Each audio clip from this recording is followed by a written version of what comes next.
Hello and welcome to W S cube tech. आज की इस मैटलैब के वीडियो में हम ये देखने वाले हैं कि मैटलैब के अंदर सिमुलेशन कैसे करते हैं या फिर सिमुलिंक के थ्रू हम प्रोग्रामिंग कैसे करते हैं। तो सिमुलिंक में हम जाके प्रोग्रामिंग की जगह हम वहाँ पे एक मॉडल बनाते हैं जो विजुअल मॉडल होता है, और उस मॉडल के अकॉर्डिंग हम पैरामीटर्स इनपुट प्रोवाइड करते हैं और उस पैरामीटर्स के हिसाब से हमारे पास आउटपुट आता है। तो चलिए सिमुलिंक को पहले ओपन कैसे करते हैं हमारे कमांड विंडो से। तो कमांड विंडो पे जस्ट आपको टाइप करना है सिमुलिंक, SIMULINK, और फिर एंटर कर देना है। तो जैसे ही आप सिमुलिंक एंटर करेंगे तो फर्स्ट टाइम अगर आप एंटर करते हैं तो थोड़ा टाइम लेगा, नहीं तो अगर आप सेकंड टाइम एंटर करते हैं तो ये फटाफट खुल जाएगा। तो देखिए जैसे ही मैंने सिमुलिंक एंटर किया तो यहाँ पे एक सिमुलिंक लाइब्रेरी ब्राउज़र ओपन हो गया। लाइब्रेरी ब्राउज़र क्या रिप्रेजेंट कर रहा है कि हमारे लाइब्रेरी के अंदर कितने जो ऐप्स हैं और कितने जो फंक्शंस हैं वो सारी चीज़ें अवेलेबल हैं। तो वो सारी चीज़ें आपको सिमुलिंक के अंदर शो हो जाएगी। अगर कोई चीज़ आप सर्च करना चाहते हैं तो यहाँ पे भी सर्च कर सकते हैं। बट यहाँ पे जैसे ही हमने ओपन किया सिमुलिंक के अंदर सबसे पहले आएगा कॉमनली यूज्ड ब्लॉक, जो हम यू कॉमनली यूज्ड यानी कि जनरली यूज़ करते हैं हम किसी भी प्रोग्रामिंग के अंदर, जैसे सिग्नल फ्लो हो गया, नॉर्मल एडिशन सब्सट्रैक्शन हो गया, इन्वर्स हो गया, सी हो गया, गेन हो गया। तो इस टाइप के जो कॉमनली यूज्ड ब्लॉक हैं वो यहाँ पे दिए हुए हैं। उसके बाद कंटीन्यूअस आता है, तो कंटीन्यूअस के अंदर कंटीन्यूअस सिग्नल्स का जो रिप्रेजेंटेशन है वो यहाँ पे दिया हुआ है, जस्ट बेसिक। इसको अगर हम डबल टैप करेंगे तो इसके अंदर भी और डिटेल्स में आएँगी।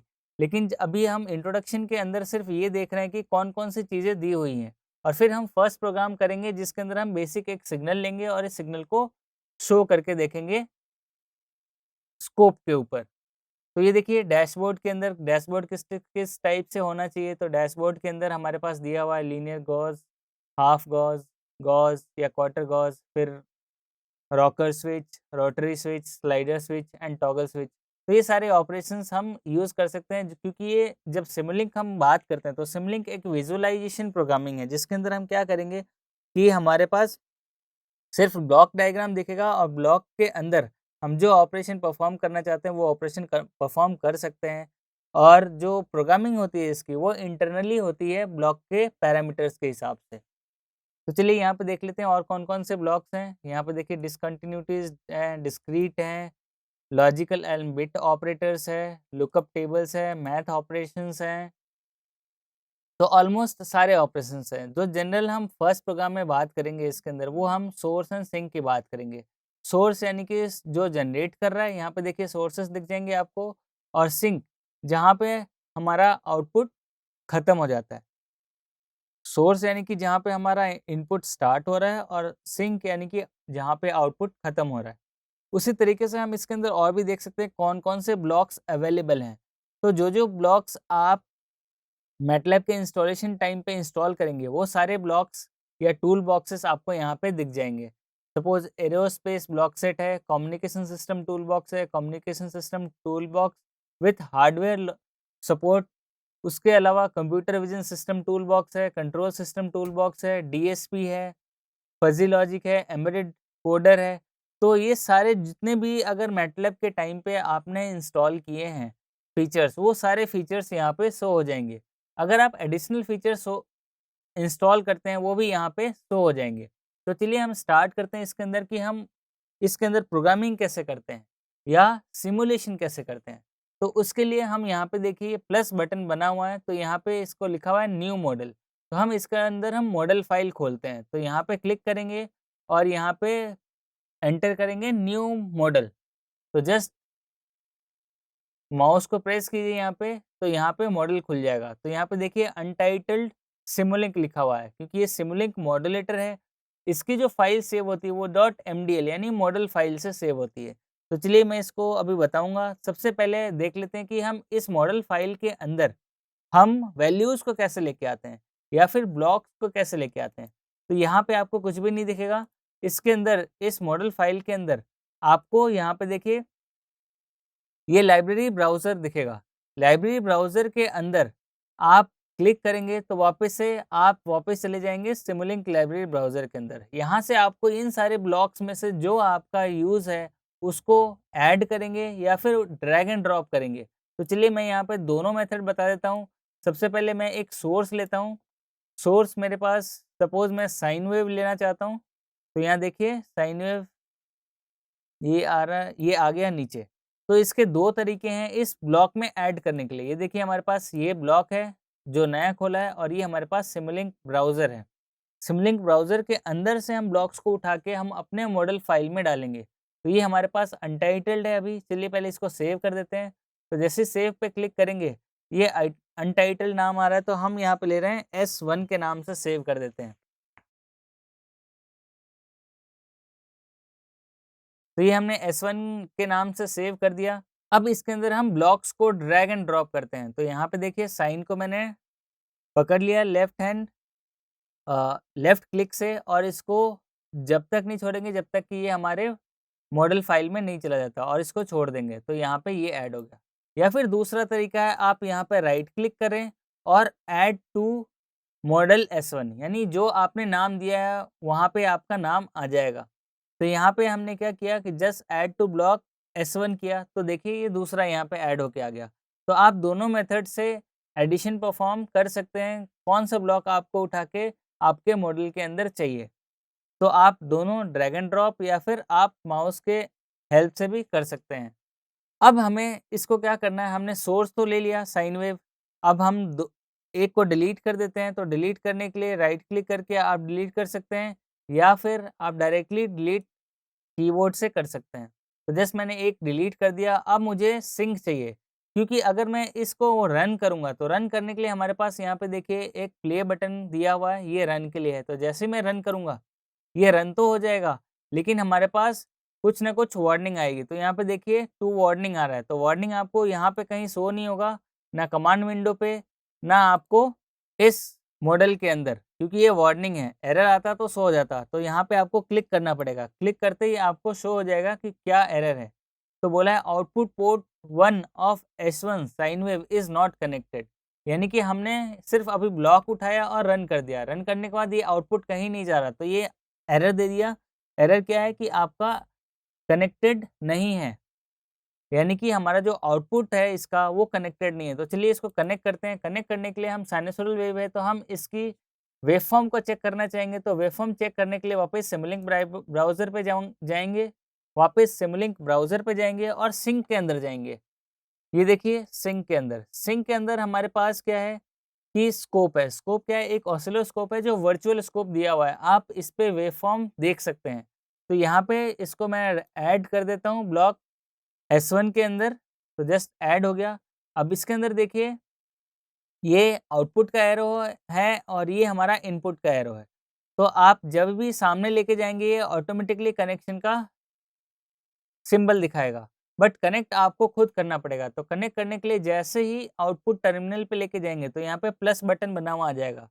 तो आपको लेफ्ट क्लिक करके आपको लेके जाना है कहाँ तक, जहाँ तक कि वापस प्लस बटन नहीं आ जाता, जहाँ पे आपको कनेक्ट करना है और फिर छोड़ देना है। तो यहाँ पे देखिए ये एरो बना हुआ आ गया और ये फॉर्म ब्लैक लाइन आ गया। इसका मतलब अब ये कनेक्टेड है। तो अगर हम साइन वेव यहाँ से ले रहे हैं तो ये हमारे पास स्कोप में दिख जाएगा। तो स्कोप में दिखेगा कैसे? हम अगर रन करते हैं तो हमारे पास कुछ भी नहीं दिखेगा। सपोज़ अभी रन करते हैं तो देखिए हमारे पास कुछ नहीं आया। तो इसका मतलब ये हुआ कि हमें इस वेवफ़ॉर्म को देखने के लिए इस स्कोप को ओपन करना पड़ेगा। स्कोप को ओपन करने के लिए हम इस पे डबल क्लिक कर सकते हैं। तो देखिए डबल क्लिक किया मैंने, तो यहाँ पे हमारे पास स्कोप का आउटपुट आ गया। तो ये हमारे पास ऑसिलोस्कोप है जिसका एम्पलीट्यूड हम सेट कर सकते हैं, बट अभी +5 और -5 के बीच में आउटपुट आ रहा है। अब इसके अंदर देखिए अगर मुझे इसका एम्पलीट्यूड चेंज करना हो और फ्रीक्वेंसी चेंज करनी हो तो कैसे करेंगे? तो इस पे क्या किया हमने, यहाँ देखिए इस साइन वेव के ब्लॉक पे डबल क्लिक किया तो इसके पैरामीटर्स ओपन हो जाएँगे। तो ये लिखा रहा है source block parameters sine wave, तो इसके जो पैरामीटर्स है यानी आउटपुट कैसे आएगा वो शो हुआ है। सैंपल पीरियड या सैंपल पर पीरियड कैसे होंगे वो फॉर्मूला यहाँ पे लिखा हुआ है। फिर नंबर ऑफ ऑफसेट सैंपल्स दिया हुआ है। तो हमें यहाँ पे ये सारे पैरामीटर्स इनपुट में देने पड़ेंगे। तो हम इनिशियली क्या कर रहे हैं, बाय डिफ़ॉल्ट ही ले रहे हैं। इसके अंदर आप चाहें तो एम्पलीट्यूड वगैरह चेंज कर सकते हैं, फ्रीक्वेंसी चाहे तो चेंज कर सकते हैं, फेज़ ऑफसेट भी चेंज कर सकते हैं डिपेंडिंग अपॉन इनपुट हम क्या रखना चाहते हैं। तो हम यहाँ पे एम्पलीट्यूड को अगर 2 कर देते हैं और फिर यहाँ पे आपको अप्लाई करना होगा, अप्लाई एंड देन ओके। तो अब एम्पलीट्यूड 2 का हमारे पास स्कोप के अंदर आउटपुट आना चाहिए, बट अभी डबल क्लिक करेंगे तो हमारे पास ऑलमोस्ट 1 का ही आ रहा है। क्यों? क्योंकि हमने साइन का एम्पलीट्यूड तो चेंज किया, बट इसको हमने अभी तक सिमुलेट नहीं किया, यानी कि प्रोग्राम को रन नहीं किया है। तो यहाँ पे देखिए, अब मैं इसको रन करूँगा तो जैसे ही रन करूँगा इसका एम्पलीट्यूड डबल हो जाएगा। तो ये देखिए, अब इसका एम्पलीट्यूड डबल हो गया। अब देखिए कि अगर मैं चाहता हूँ कि एक और स्कोप लूँ, तो इस एक और स्कोप लेने के लिए हम चाहते हैं कि इसका जो आउटपुट है, वो पर्टिकुलर गेन से मल्टीप्लाई हो। तो हम एक सोर्सेज़ में ही जाते हैं, सोर्सेज़ के अंदर ही, या फिर हम कॉमनली यूज़ ब्लॉक के अंदर जाते हैं। कॉमनली यूज़ ब्लॉक के अंदर आप देख सकते हैं कि हमारे पास गेन का ब्लॉक गिवन होगा, ये रहा गेन का ब्लॉक। तो इस गेन के ब्लॉक को उठाया हमने और यहाँ पे रख दिया। हम चाहते हैं कि ये जो साइन वेव आ रहा है, इसको पर्टिकुलर 5 टाइम्स इंक्रीज़ कर दूँ।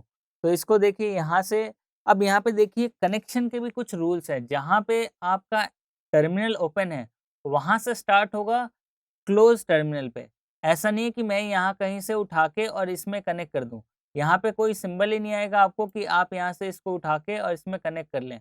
तो इसलिए जहाँ पे टर्मिनल ओपन है, वहाँ पे जाएँ, वहाँ पे लेफ्ट क्लिक करें और वहाँ से ले जाके जहाँ पे आपको कनेक्ट करना है, वहाँ पे साइन प्लस साइन आ जाएगा, वहाँ पे छोड़ दें। तो ये ऑटोमेटिकली कनेक्ट हो गया।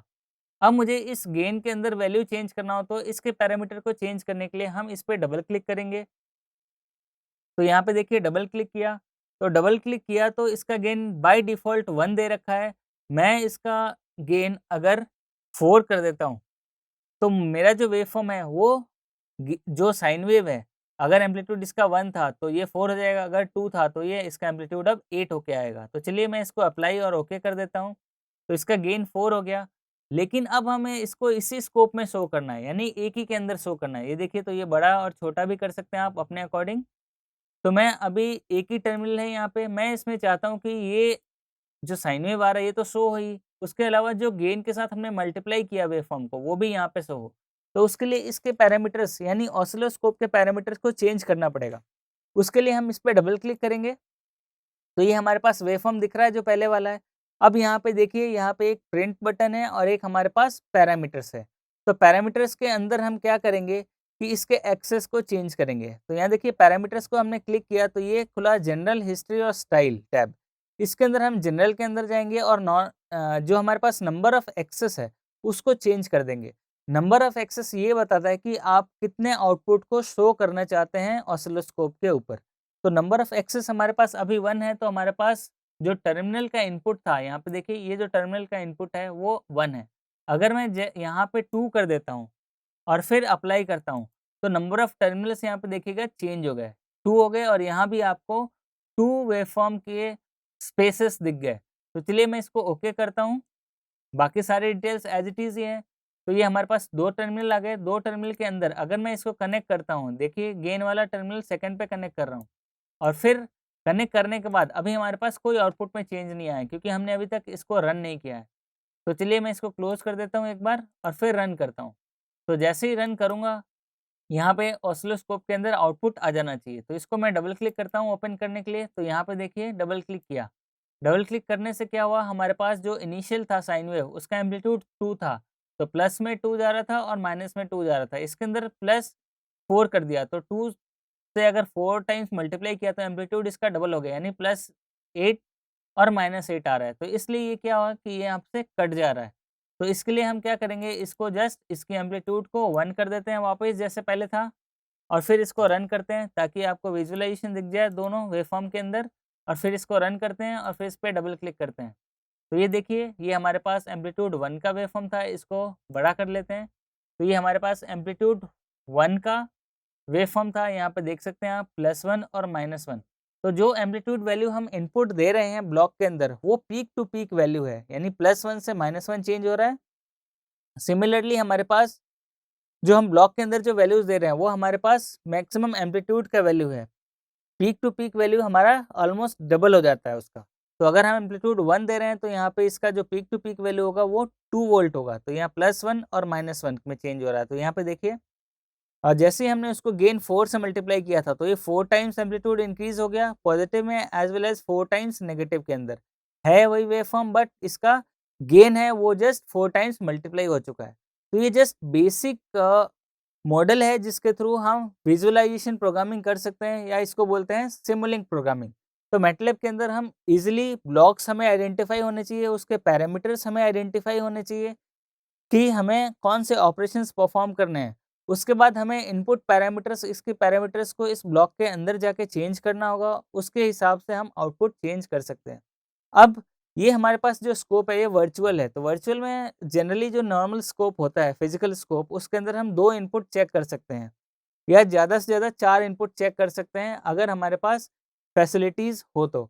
तो उसके अंदर हम क्या कर सकते हैं, जो सिमुलिंक के अंदर, इसके अंदर हम नंबर ऑफ एक्सेस चेंज करके, यहाँ पे देखिए सेटिंग्स के अंदर जाके नंबर ऑफ एक्सेस चेंज करके हम नंबर ऑफ इनपुट्स के अकॉर्डिंग हम आउटपुट एक साथ एक ही ऑसिलोस्कोप के अंदर देख सकते हैं। सपोज़ मैं यहाँ पे 5 सिग्नल्स को एक साथ देखना चाहता हूँ, तो यहाँ पे मैं एंटर कर दूँगा नंबर ऑफ एक्सेस में 5, और फिर अप्लाई कर दूँगा और ओके कर दूँगा। तो यहाँ पे देखिए ये जो ऑसिलोस्कोप था ये 5 ब्लॉक्स में चेंज हो गया है। तो अब 5 सिग्नल्स हैं, वो पाँचों सिग्नल्स आप एक साथ यहाँ पे देख सकते हैं।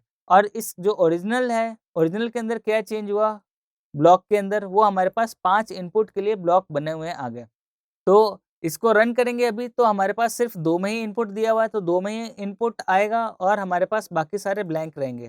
तो यहाँ पे देखिए 2 के अंदर ही हमारे पास आउटपुट आया है जो हम देख सकते हैं, बाकी सारे क्या हैं? बाकी सारे ब्लैंक्स हैं, क्योंकि इसको हमने कनेक्ट ही नहीं किया है।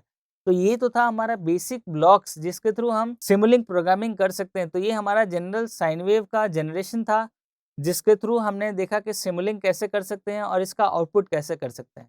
तो इसके अंदर हम वापस फाइल में जाएँगे, और वापस ओपन करना हो तो अगर कोई मॉडल फाइल बना हुआ तो हाँ, डायरेक्ट एमडीएल फाइल से, यहाँ पे देखिए एक्सटेंशन इसका डॉट एमडीएल आ रहा है, यानी ये मॉडल फाइल है। तो हम इसको सेव कर सकते हैं और इसको वापस, अगर मॉडल फाइल है तो मॉडल फाइल को हम मैटलैब में रीड नहीं कर सकते, उस मॉडल फाइल को हम सिमुलिंक के अंदर रीड करके फिर उसको एग्जीक्यूट कर सकते हैं।